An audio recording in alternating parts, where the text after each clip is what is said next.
We'll take a look at some Google Trends data for September of 2025. And this time, instead of it being concentrated in one certain area, it's all over the place.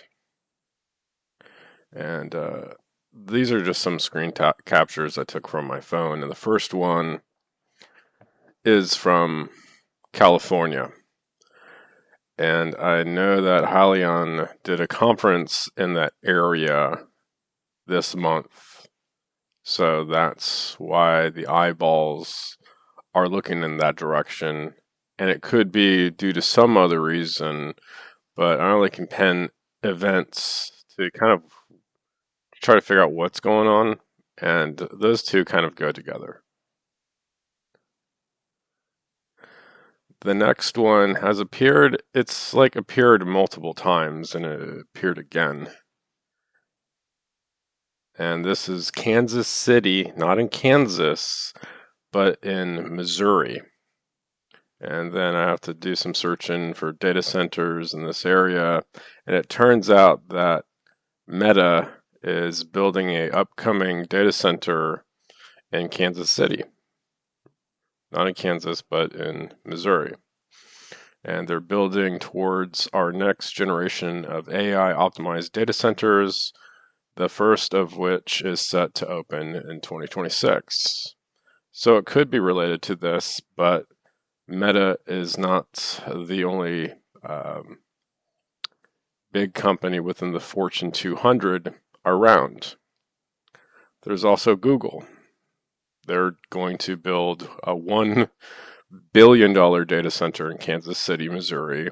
We'll work with Evergy to add 400 megawatts of carbon-free energy to the grid.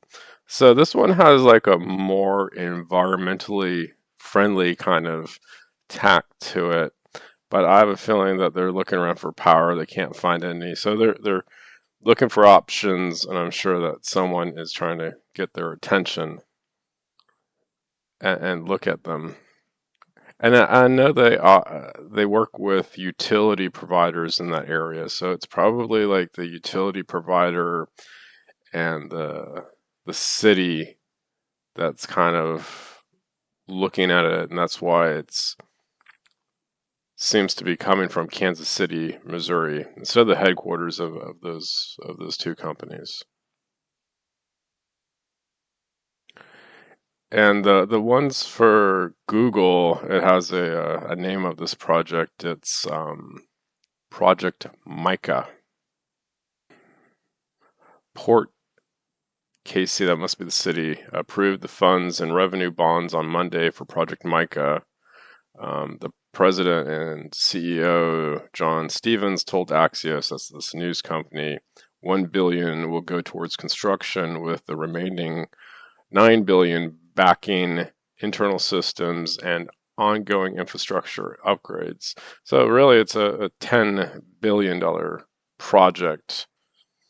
It's one of the biggest tech investments in this city.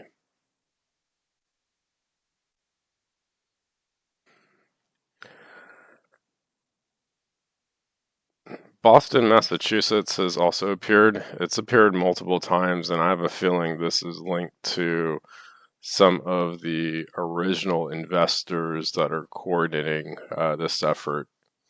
And then there's also New York, and I know that's where Cully Capital and Victoria Grace is based out of. Of course, it could be some other thing going on, but I've seen it before, and I have a feeling it's associated with that. She's the second largest shareholder of the company, and then there's the folks in the Boston, Massachusetts area that's affiliated with them, and Boston, Massachusetts has appeared for a while, and I've always been scratching my head figuring out who they are, but my guess is that it's them. Or it could be like some financial analyst like looking at the situation. I don't know. The only thing I could do is guess. And then there's a new one that recently appeared, and that's Florida. And before, when this would come up, In Florida, it would have been Jacksonville, Florida. I've seen Jacksonville, Florida appear, and I know that there's like a Navy base located in Jacksonville, Florida, and I know that HYLN is doing work with the United States Navy, so maybe those two go together. But now it's Miami, Florida, and the Tampa Bay area in Florida, and I know there's a MacDill Air Force Base there, but there's also technology areas in Tampa, Florida, as well as Miami, Florida, that area. And then there's also private equity that's located in Miami, Florida. So they could be knocking on the doors of potential investors. I don't really see them building out data centers in these areas because it's just prone to hurricanes coming and they well when hurricanes do come the power goes out, but the generator would need to withstand hurricane force winds, so they would need to bolt them down into the ground. But